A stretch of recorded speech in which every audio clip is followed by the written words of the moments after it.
Good morning, नमस्कार। स्वागत है आपका हमारे चैनल जीएस स्टडी 94 में। और दोस्तों मैं यश। तो चलते हैं जनसत्ता के संपादकीय के बारे में विचार विमर्श करते हैं। उसके पहले बता दें कि आज का जो लेख है, जो विषय है, उसके लेखक हैं या फिर कहें जिनके विचार हैं, उनका नाम है ब्रह्मदीप अलूने। तो दोस्तों आज हम पढ़ेंगे और जानेंगे कोरियाई अशांति से बढ़ते खतरे।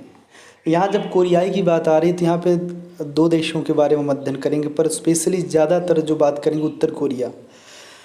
जैसे क्या है ना, एक उत्तर कोरिया एक दक्षिण कोरिया, और पहले एक कोरिया एक ही था, ठीक है।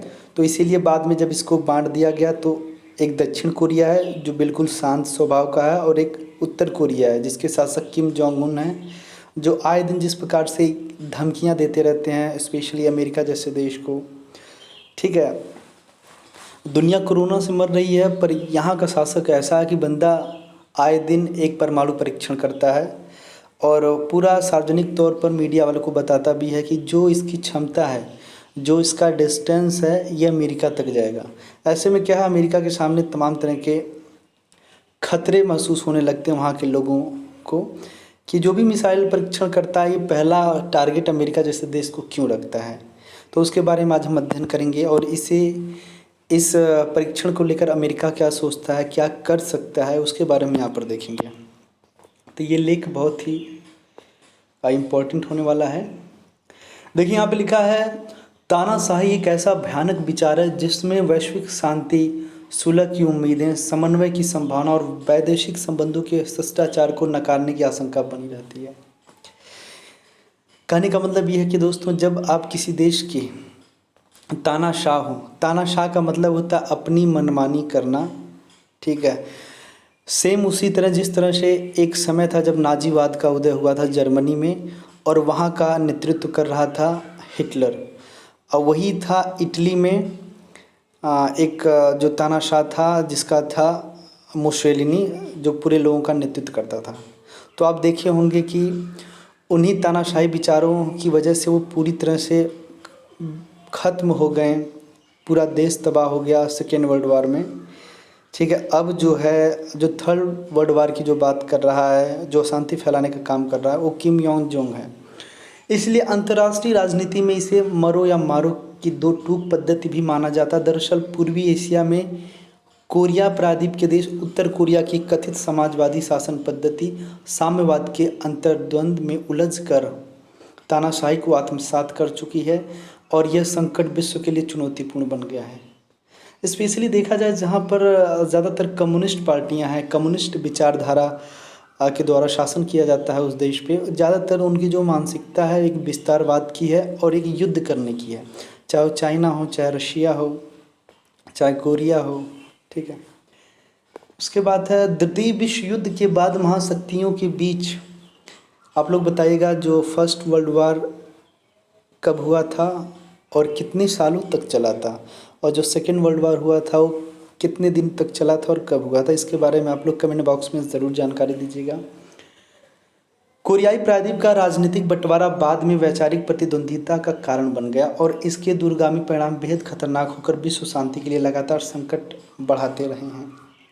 आप देख सकते हैं कि दोस्तों, आए दिन जिस प्रकार से चाहे जापान हो, चाहे दक्षिण कोरिया हो, या फिर उसके रिलेटेड जो इर्द गिर्द जो पड़ोसी देश हैं उत्तर कोरिया के, वो ज़्यादा डरे हुए रहते हैं, वो सहमे हुए होते हैं, क्योंकि उनकी जो विचारधारा है वो शांति की है। पर उत्तर कोरिया का जो विचार है वो पूरी तरह से वैश्विक स्तर पर अशांति फैलाना और अपने देश को, अपने नाम के कद को बड़ा करना है।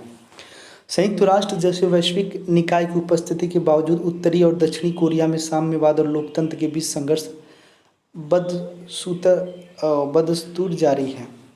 तो देख सकते हैं आप, जो दक्षिण कोरिया, वहाँ पे डेमोक्रेसी है, लोकतंत्र है, पर दोस्तों वहीं कम्युनिस्ट है उत्तरी कोरिया में, और उसका जो संघर्ष है आज भी जारी है। अमेरिका और सोवियत संघ का मतलब हुआ दोस्तों रूस की हम बात करते हैं जब सोवियत संघ नाम आता है। पूंजीवाद, देखिए अमेरिका में क्या है, पूंजीवाद है, और सोवियत संघ का जो उद्देश्य है, जो विचारधारा, वो साम्यवाद के असर से युद्ध के मैदान में खून बहाने वाले दक्षिण कोरिया उत्तर कोरिया के बीच 1953 में युद्ध रुक तो गया था, लेकिन महाशक्तियों के हितों के कारण दोनों देशों के बीच कोई शांति समझौता नहीं हो सका और इसी कारण पिछले 7 दशकों से दोनों देश के नागरिक युद्ध जैसे माहौल में रहने को मजबूर हैं और इस क्षेत्र में युद्ध भड़काने की आशंका लगातार बनी रहती है। जानते हैं जब कभी भी थर्ड वर्ल्ड वार होगा तो ज़्यादातर जो कम्युनिस्ट कंट्रीज़ हैं वो ज़्यादातर एक तरफ हो जाती हैं और जो डेमोक्रेटिक कंट्रीज़ हैं वो एक तरफ हो जाती हैं, क्योंकि वैश्विक स्तर पर दोस्तों आप देख सकते हैं विचारधारा की लड़ाई बहुत बड़ी होती है और ख़ासकर वो चीज़ जो देश आपका जिस माध्यम से संचालित होता है उसे लोग तवज्जो देने लगते हैं। जैसे हमारा डेमोक्रेटिक कंट्री है, आपका अमेरिका भी डेमोक्रेटिक कंट्री है, इसलिए जो अमेरिका जैसा देश हमेशा आप देखेंगे ज़्यादातर हमारे लिए सदैव खड़ा रहता है। और इससे पहले यदि आप रूस की बात करेंगे, जब नेहरू का शासनकाल था, इंदिरा का शासनकाल था, जब कभी भी पाकिस्तान या चाइना से किसी प्रकार का विवाद बना तो रूस ने भी आगे आकर पूरा सहयोग किया था। और इसलिए किया था दोस्तों क्योंकि उसे पता था यदि रूस जैसा देश इसे सहायता नहीं करेगा तो अमेरिका जैसा देश सहायता करने लगेगा, उसके बाद मैं महाशक्तियों की गिनती से बाहर हो जाऊंगा।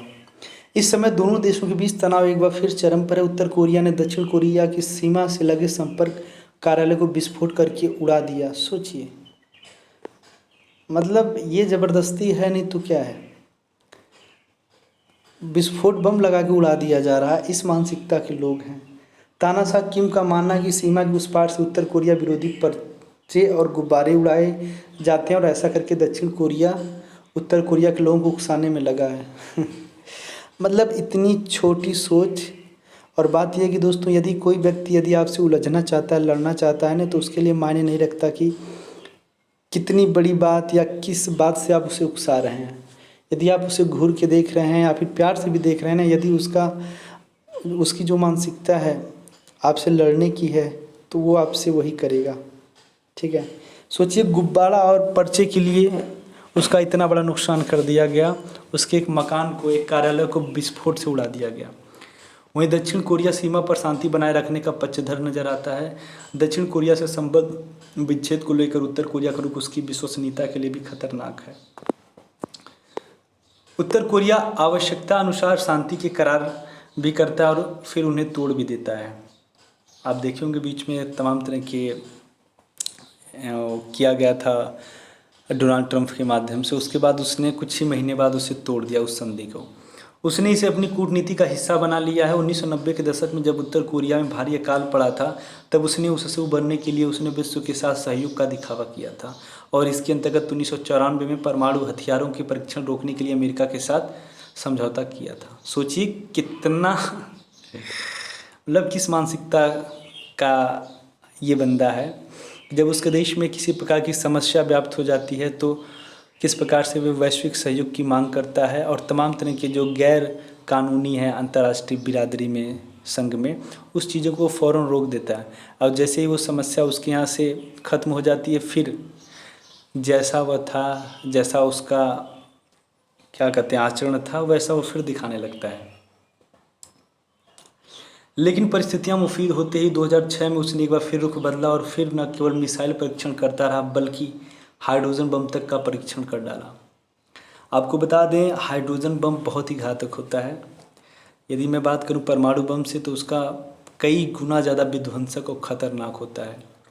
आप भी सोचिए दोस्तों कि कोरोना जैसी महामारी के लिए अभी तक सही रूप में कहा जाए तो न कोई दवाई है, न कोई वैक्सीन का इलाज हो पाया है।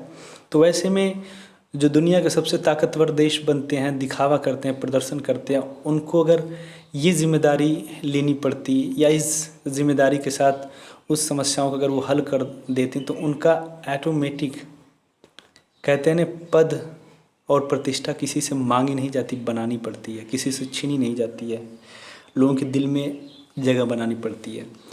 तो यदि आज कोई भी देश, कोई भी राष्ट्र इसका वैक्सीन बना देने ऑटोमेटिक दोस्तों उसके प्रति लगाव हो जाएगा और उसका रेवेन्यू ऑटोमेटिक बढ़ने लगेगा। पर इन सब चीज़ों को लोग ताक पे रख के मात्र अपना अपना खून गर्म करने में लगे हैं, अपना अपना विचारधारा स्प्रेड करने में लगे हुए हैं। साल 2017 में दक्षिण कोरिया के नए राष्ट्रपति मून जे इन ने अपने पहले भाषण में अर्थव्यवस्था और उत्तर कोरिया से संबंधों पर बात की थी और योंग जाने की इच्छा भी जताई थी। कोरियाई प्रायद्वीप में शांति स्थापना के लिए इसे एक सकारात्मक पहल माना गया था। इसके बाद दक्षिण कोरिया के राष्ट्रपति मून जे इन और उत्तर कोरिया नेता किम जोंग ने साल 2018 के एक सैन्य समझौता भी किया, जिसे व्यापक रूप से दोनों देशों के बीच तनाव कम करने के उद्देश्य के लिए उठाया गया कदम माना गया। इस समझौते में उत्तर कोरिया और दक्षिण कोरिया के बीच एक संपर्क कार्यालय भी बनाया गया था, जिसे उत्तर कोरिया ने हाल ही में नष्ट कर दिया। उत्तर कोरिया और दक्षिण कोरिया के बीच एक असैन्य क्षेत्र भी है, जिसे 1953 के कोरियाई युद्ध के बाद से कोरियाई प्रायद्वीप की विभाजक रेखा माना जाता है। पिछले साल इसी स्थान पर अमेरिकी राष्ट्रपति डोनाल्ड ट्रंप और उत्तर कोरिया के तानाशाह किम जोंग की मुलाकात हुई थी। कोरियाई प्रायद्वीप को परमाणु मुक्त बनाने के उद्देश्य इस मुलाकात को भी ऐतिहासिक माना गया था।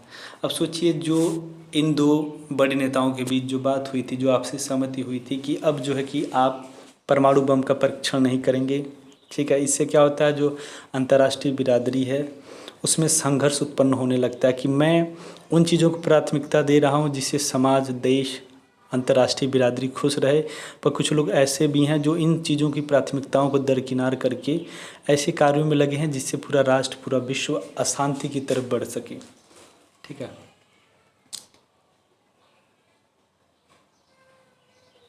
लेकिन पिछले कुछ सालों में उत्तर कोरिया को शांत रखने की दक्षिण कोरिया और अमेरिका की कोशिशें अब धराशायी हो चुकी हैं और कोरिया प्रायद्वीप एक बार फिर युद्ध के मुहाने पर खड़ा है। इसकी आशंका गहराने का कारण उत्तर कोरिया का बेहद खतरनाक तानाशाह किम जोंग रहा है और उसे मिलने वाले चीन और रूस के प्रेशर की भी इसमें बड़ी भूमिका रही है। तो आप देख सकते हैं कि दोस्तों, बार बार ज़्यादातर जो ट्रीटी होते हैं, ज़्यादा जो समझौता होते हैं, वो ज़्यादातर कह सकते हैं किम जोंग उन के पक्ष में होता है। फिर भी कुछ महीने बाद, कुछ सालों बाद वो ट्रीटी को छोड़कर फिर उसी रवैये पे आ जाता है, उसी रास्ते पे आ जाता है। तो अब अंतर्राष्ट्रीय बिरादरी को भी सचेत होना पड़ेगा, ठीक है। इसके प्रति एक कड़ा रुख अख्तियार करना पड़ेगा, अन्यथा दोस्तों ये एक ऐसा देश उभर कर सामने आ रहा है जो पूरे विश्व को अशांति की तरफ धकेलने के लिए प्रयासरत है। किम जोंग की कार्यप्रणाली बेहद खतरनाक और विध्वंसक है। किम की क्रूरता और नृशंसता से इस देश के लोग इतने भयभीत और आतंकित है कि वे अपने तानाशाह का नाम तक जुबान पर नहीं आने देना चाहते हैं। तकरीबन 2 लाख विरोधी जेलों में बंद हैं। इसमें सैनिक यातनाएं झेलते झेलते पागल हो चुके हैं या मर चुके हैं। यह हकीकत है। कई बार आपने सुना होगा कि यदि इसका किसी प्रकार का मीटिंग चल रहा है तो वहाँ पे आप सो नहीं, मतलब झपकी भी लग गई, इसको महसूस हुआ कि आप उसकी बातों को नज़रअंदाज किए तो भी आपकी जान जा सकती है। तो इस मानसिकता का ये बंदा है। 2.5 करोड़ की आबादी में हर तीसरा बच्चा भूखा रहने को मजबूर है, लेकिन विडंबना यह है कि किम हथियारों, बमों के बूते दुनिया को धमका रहा है।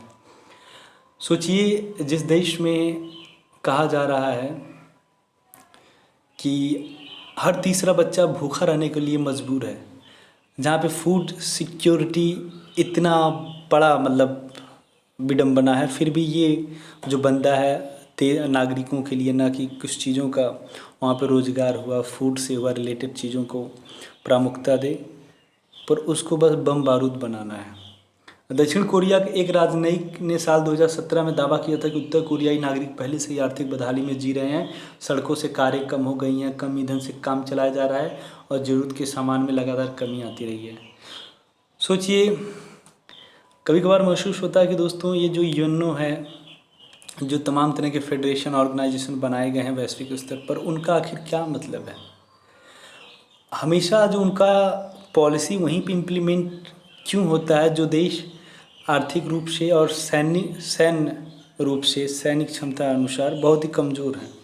ऐसे देशों के ऊपर इनका इम्प्लीमेंटेशन क्यों नहीं होता है। यदि नहीं वो करते हैं तो आप भी कुछ कार्रवाई करिए। आखिर आपको इतना बड़ा वित्तीय मदद क्यों दिया जा रहा है। दक्षिण कोरिया लोकतांत्रिक देश होने और उच्च विकास दर के साथ दुनिया के संपन्न देशों में शामिल है। अमेरिका से मजबूत सामरिक और आर्थिक संबंधों के चलते दक्षिण कोरिया बहुत मजबूत स्थिति में है और यह स्थिति चीन, रूस और उत्तर कोरिया को स्वीकार नहीं है।